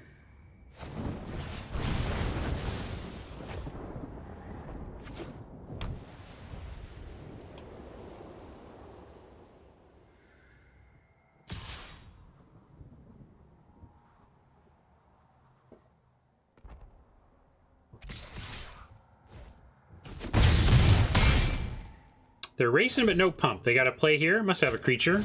All right, doggy. Land us. Lack of land has been frustrating. Yeah, I was just going to say what Hodge is saying. I think given the race situation and the power of a 2-drop on this, 2 power on this board, we just want to gain 4 and send to see if they want. Yeah, they might chump with the doggy, which would be fine with us.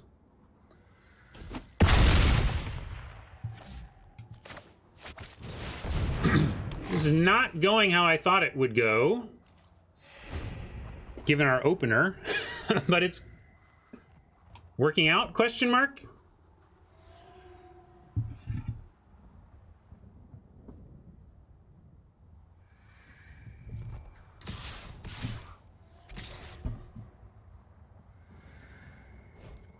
So Kerr can pump for 5 total, but it would use up their whole turn. So we'll go Truffle Snout on the Ogre, and if they want to pump, go for it.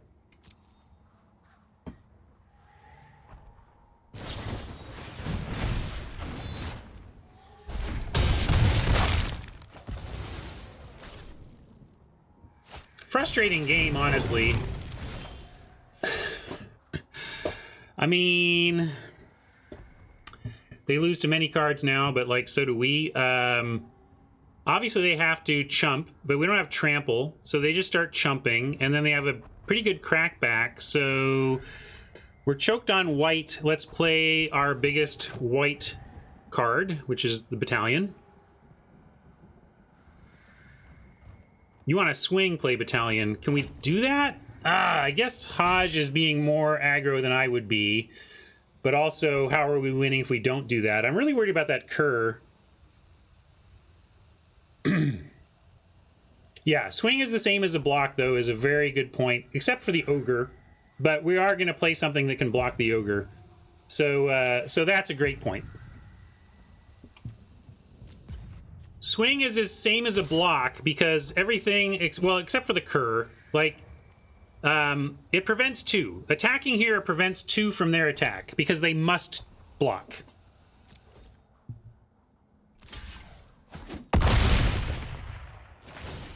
I guess it only prevents 1 because they're chumping there. I still like that, though. We still Battalion and threaten the Ogre. I mean, if they keep finding action, okay. But they're low on cards, and we're abyssing them every turn.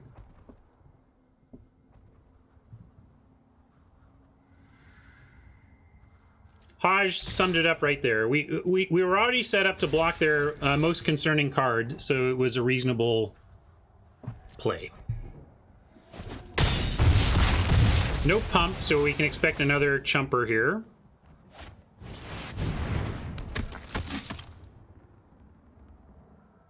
Or maybe not a chumper. Hey, look, land, of course. Not the best color of land, but we can still 2-spell. No, we can't. Everything is white, and we only have 1 white. We can't even 2-spell. What a brutal draw. Brutal draw. So now we want what? Now they chump with the doggy. They can adept. We can't play Mentor Shieldmate, Hodge. As sad as it is. We get 1 spell this turn. Just 1. Just 1. Yeah, Mentor does life gain on death and trades. I guess that's what we have to do now, right? So mentor for sure. Are we attacking? We are at a virtual 9 with the mentor. And they block the dog, but then they get a sea of chumps. Oh, but the bird has to be tapped and attacking. All right, let's be patient for a turn here. Just need another planes, and we really can start two-spelling and really crawl back. Well, not crawl back new. It makes it sound like we're not in this. We just can't quite finish this.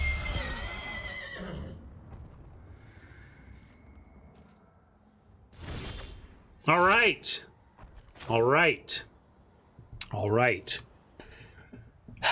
6 power of first strike attacking here with double spell after.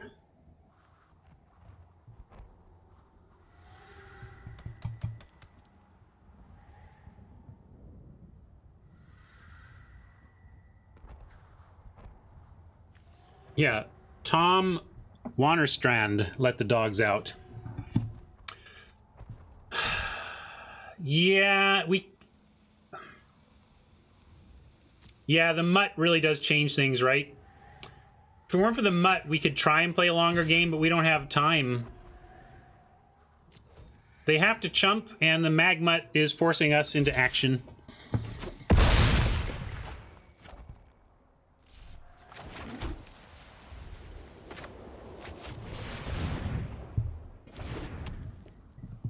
I'm going to put a shield mate out. It's got... You want double dog. Shield mate... Dog is more mana. Shield mate at 3 toughness could threaten the cur. No, sorry, I can't threaten the cur. Never mind. It could threaten the charger, but so could the doggy.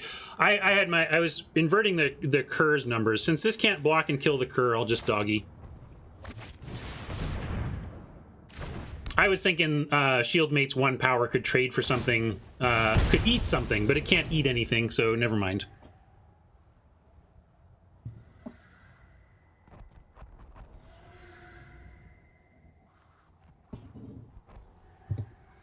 Who let the dogs out?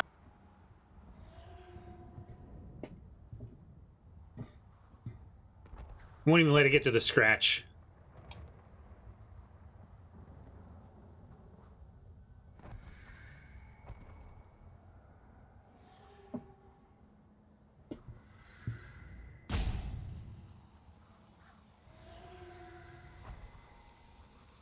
All attack next turn looks good-ish. Let's see.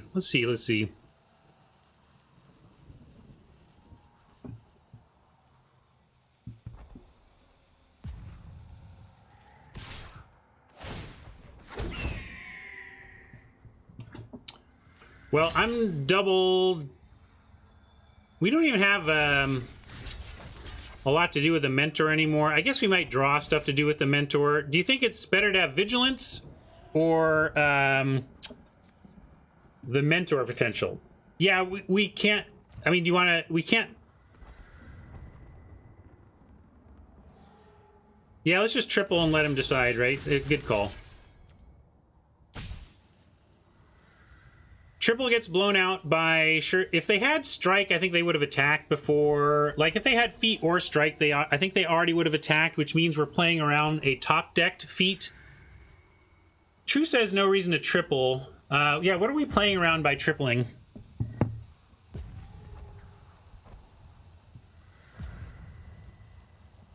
I think we should just decide what we want to give them.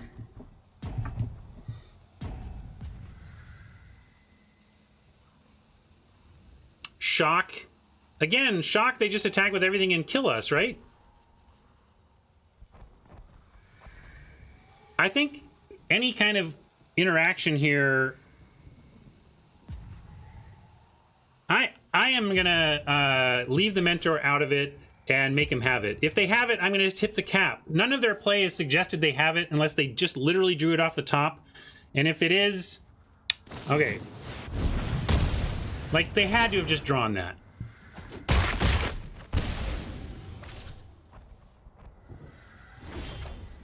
Ugh, and of course we just drew that.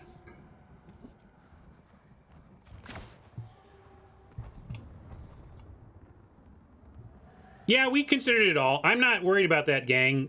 We didn't know what they had. We thought it through. We took our line. We saw the results. Yeah, Funky, there was. A Sure Strike would have punished us hard for triple blocking. Hard.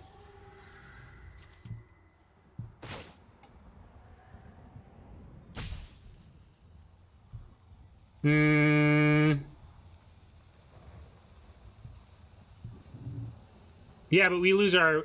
I mean... I basically... If there was a line in there where we could win in the face of removal, maybe I misplayed that. I just didn't feel like we were beating anything there, so... Right. I mean... It was a we're not beating anything, so why give him the mentor? I mean, you could dig, like... We are dead here. Sometimes my logic doesn't match up with the numbers, but my feeling there was that if they have any kind of interaction, we're unlikely to win this game. If they don't have interaction, the way we're most likely to win this game is that the mentor starts doing work when we... the mentor starts doing work if we draw countermakers. You again, Funky, you may be right. But again, as people are saying, Sure Strike, unless they're a bad player, unless we're just saying they're a bad player, the Sure Strike would be a game-winning attack. And then, and if they had, like, if we had done anything to survive, like, I guess I would ask anybody who is thinking we should have triple blocked to play around that or whatever, how this game goes from there. I mean, with this in hand and them not using it, like, we were just going to lose.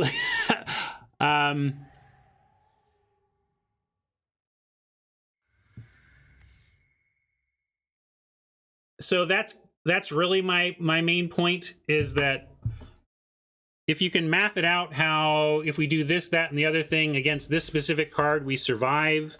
I still don't see how we're winning any game in which they have interaction there.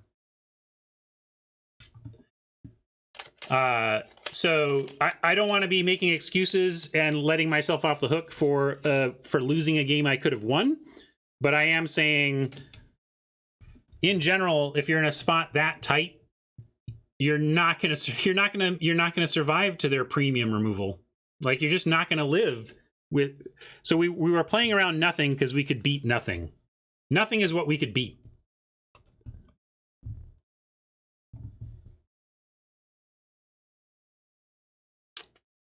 But we made it to three. We made it to 2 wins in best of 3, and that's cool.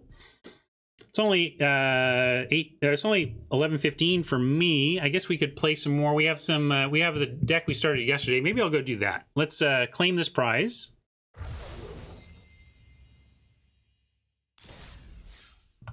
Did you miss the between match 2 and 3 flip? You must have, or you would have piped up. I let chat vote after. I let chat vote after we played 2 rounds, and it was a landslide for No Splash. That being said, we had just totally crushed with No Splash. So how much was... oh, you're asking me? Okay, then it was certainly a reminder of the power of consistent mana in aggro. Yeah. I still think you're correct to splash there with the right power level. I don't know if Rada is the right power level.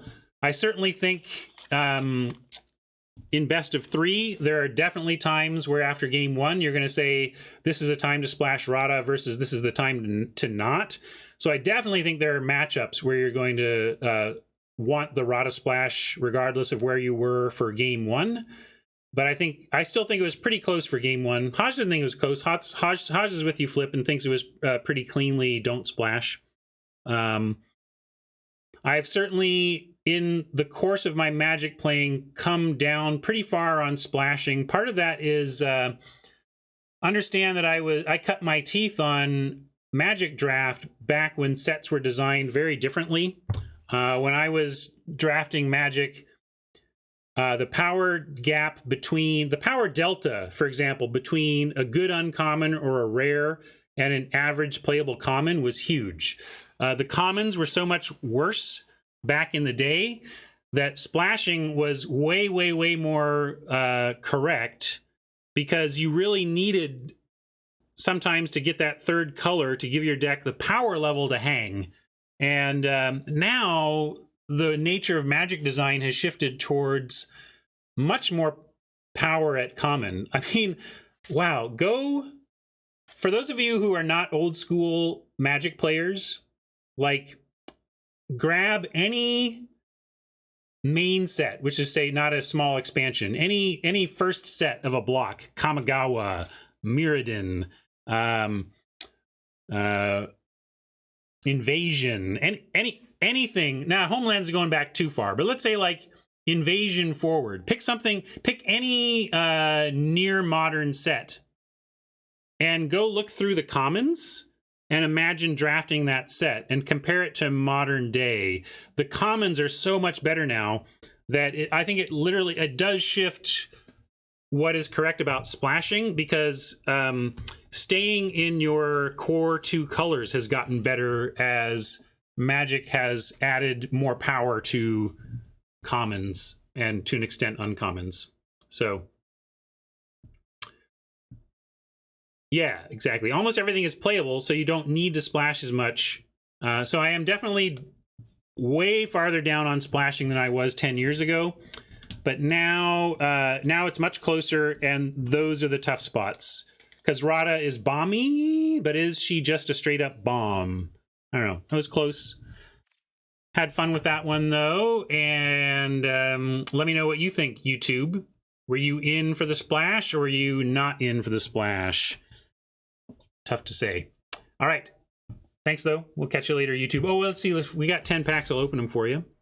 Hey, we do. Let's open some packs. I'll get out of your way. Let's go over here. Oh. Cancel that meme.